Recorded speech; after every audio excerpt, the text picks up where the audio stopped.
پنبه د غفلت د وړه د فکره څخه لرې کړه چې د مردګان نشان درته وکړو د مردګانو نشان قبول کړي نو الله دې د حق په لار برابر کړي دا شیان چې دي باندې ډېر ضروري دي دغه ما بیان ابوذر وکړو د موسی علیه السلام مبارک په زمانه کې یو قحط پیښ شو لوږه راغله باران بند شو مخلوقات او حیوانات ټول په دغه حال ته نږدې شو چې د مرګ ته نږدې شو نو دا خلک رالو موسی علیه السلام مبارک ته وویل یا نبی د خدایه په مخلوق باندې خو داسې سخت حال ده دا خلکو ټولو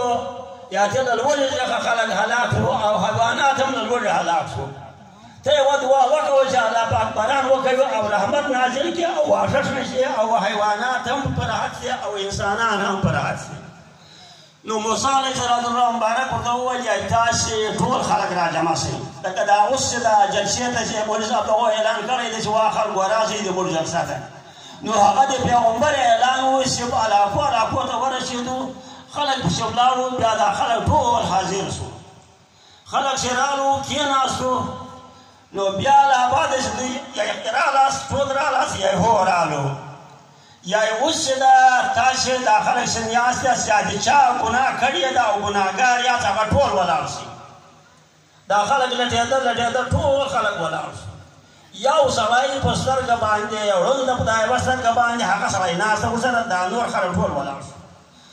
موسی علیه السلام مبارک دا سړي ته مخ راواړو یا تا یوه ګناه هم نه ده کړې شته ناسته دا خلک ټول ولاړ شي د وجه نه ما دې یوه ګناه سوې ده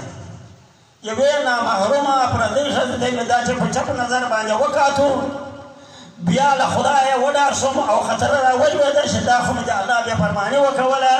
نو را ولاړ شوم صلاحي مې دفتر کې ته ونیوه د دفتر کې مې له بیخه ویسته غورځاره مې کړه ما ول په دغه اندام باندې ما ګناه کړې ده نو دغه بدله یې کوم ګوندې الله تعالی ما ته عفوه وکړي ما بله ګناه نه ده کړې دا ګناه مې کړې وه هغه سترګې مې وویسته چې ګناه مې پرې کړې وه موسی علیه السلام مبارک ته وویل راځه له خلکو څخه ولاړ شه خواته ورغلو یا دې لاس پورته کړو چې یا الله دا چې تا مخلوق ته باران وکړي هغه ګناهګار ده یکدم باران شروع شو الله تعالی پر حاضر راوسته نو توبه داسې ور توبه لکه دې سړي چې وکښله چې په یوه سترګه باندې دغه یوه ګناه کړې وه او سترګې وایستله او یو وخت کې زما چې پرې کې مې دغه راته کړي یو وخت کې چې و دا یوه خو بېرته خبر ده چې دا یې توبه یې وکښله یوه بله خبر ده مالک بن دینار یو بزرګ ده مالک بن دینار هغه مبارک بیا بزرګ و حالت به ورته معلومېدو په دا وشي کې به د خوب حالت پرې ورغی دا د خوب د حال به یوه زه قصه د مور سترګې ولیدل یا درته بیان کړم حاجي یاخیل د رفیق آباد بیان کاوه یا ملا نورګل ملا صاحب والا دې وبخښي مفت یا تباره بیا ماختن نه مالې ویله او سهار نه مالې به یاسین شریف یایو دا تبارې په منځ کې تباره ویله نو ودرېدو داسې ولاړو بله وار بیا روان شو بیا یې تباره پسې ویله چې سلام وکړ چې دوا وسوه دا مشرانو یو ورته وویل ملا صاحب ته خو پکې ودرېدې په تباره کې نور هم نه درېدې ساعت یې نیولې بله واچ یا یې ده ورته وویل چې ما خوب لید دومره راغله د حاجي حضرت علي تر کړکۍ لاندې به ته هورې غورځاره په دا بله ورځ باندې حضرت علي صاحب کول موسم نو نیکانو خلکو ته یې ویل تباره یا یې لمونځ کوي دا حالت ورته معلوم شي ملا نصف خان بیان کاوه دا سر بولېدل یې خبرې ورته کومه بله درته کومه بله کیسه نو هغه ده ویل یا یې ملا شهاب الدین نمیږي د ملا نور محمد ماما ده د هغه یو زوی شهید شو بیا یې ښځه پات شو دا بل زوی یې وکړل بیا دغه جهاد ته ولاړ بیا دغه شهید شو نو دا خلکو ورته وویل ملا صاحب بل زوی دې هم شهید شو نو دا یې ورسره روان دی مازدیګر ځای نه ورکړه کور ته راځي ښځه به خبروي خو نشي خبرولای زړه نشي ورکړای خو یو هم شهید شو یا اوس بیا شهید شو نو دی بیان کوي یا زه ورته راتلم ښځه راووتله یا پلانکی شهید شوی ده دوهم زوی چې دغه شهید شوی دی ما تا ته څه معلومه شوه چا درته وویل زه خو اوس خبر شم د دی وایي زه په لمانځه باندې ناسته وم په اتحیات ناسته وم خوب مې لید او لومبی زوی راته یایي پلانکی له ما سره د ډېر خوشحاله دی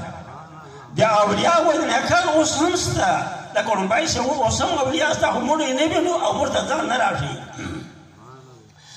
نو هغه چې و مالک بن دینار کیسه مې درته کوله کتابي خبره دا سترګو لیدلې خبرې دي کتابي خبره مې درته کوله مالک بن دینار یایي موږ حج ته راغلي وو او ډېر مخلوق راغلی و کافي چې دلته خو ډېر مخلوق ورځي د حج په ټیم باندې په موقع باندې نو حج ته چې رالو حج هم وکاوو یا دې الله پاک ته وما یا الله تا به د چا حج قبول کړی وي که به نه وي قبول کړی ډېر مخلوق راغلی دی ډېر ګناهګار راغلی دی یا دا چې د خوب پریشانې پرې رالي یا الله پاک راته ووایي چې د ټولو حج مې قبول کړی دی یو سړی مې هم نه ده پرېښی لیکن یو سړی هارون خراساني د هغه سوال مې د هغه حج مې نه ده قبول کړی د نوره د ټولې دنیا حج مې قبول کړی دی چې را بیدار شومه نو را روان شومه یا دې پوښتنه کومه د خراسان خلک چیرې دي د خراسان خلک چیرې دا خلکو راته ولې هغه دي ولې ناست هورې ورغلمه ورته مې ما ته د خراسان یاست یا هو یا ما ور په تاسو کې هارون نامه شته یا هو هغه سړی دی هورې چې ورغلمه یو سړی ده ناست ده خدای پاک ته چغې وهي حج ته راغلی ده سوال یې نه قبلېږي غږ پرې کېږي اواز ده یا خدای حج به قبول کړه غږ پرې کېږي حج نه ده قبول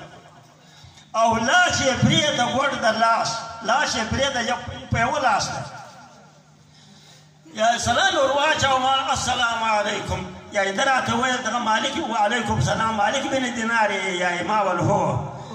یا ما ورته ویل چې ته خو ما تا خو نه د سره بېل نه چا د ښوونه یم څه دې وپېژندلم بیا به دغه راته معلومه شوه په دا بزرګي کې دومره مختلی و یا دغه راته معلومه شوه بله وارې زه خو به اوس دا پوښتنه جنې کومه چې دا تا حج نه ده قبول ولې نه ده قبول یا یې راته ویې ویل مالک بن دینار یا دغه شی راته ویل دا ګل یا څرنګه راغلی وې څرنګه رالې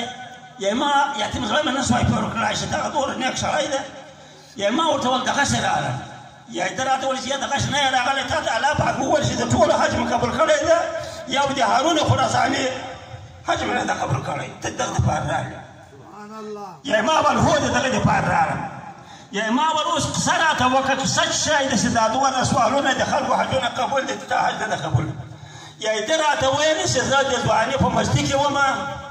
مور نصیحت راته کاوه دا مور مې په چاپېر باندې ووهله ړنګه شوه اور پروت په اور کې ولګېدله له هغه اور له تناق وجهه مړه شوه نو هغه چې مړه شوه یا دې ما له خدایه وډار شم چې یا الله چې هر مسلمان باندې ظلم وکوي خو ډېر غټ ظلم ده بیا په تېره په مور باندې چې ته راحت له خدایه پاکه راګوري بیا مور او پلار حقداره دی ما دومره ظلم ورسره وکړ نو مې توبه وکښله توبه مې دا ده چې دا لاس مې بیا په تبر باندې ووهو او لاس مې پرېښو لاس مې کټ کړو دا لاس مې اوس نشته له هغه راځي حجونه کومه عمرې کومه توبې خدای ته کاږم دغه اواز را باندې کېږي د تا سوال نه ده قبول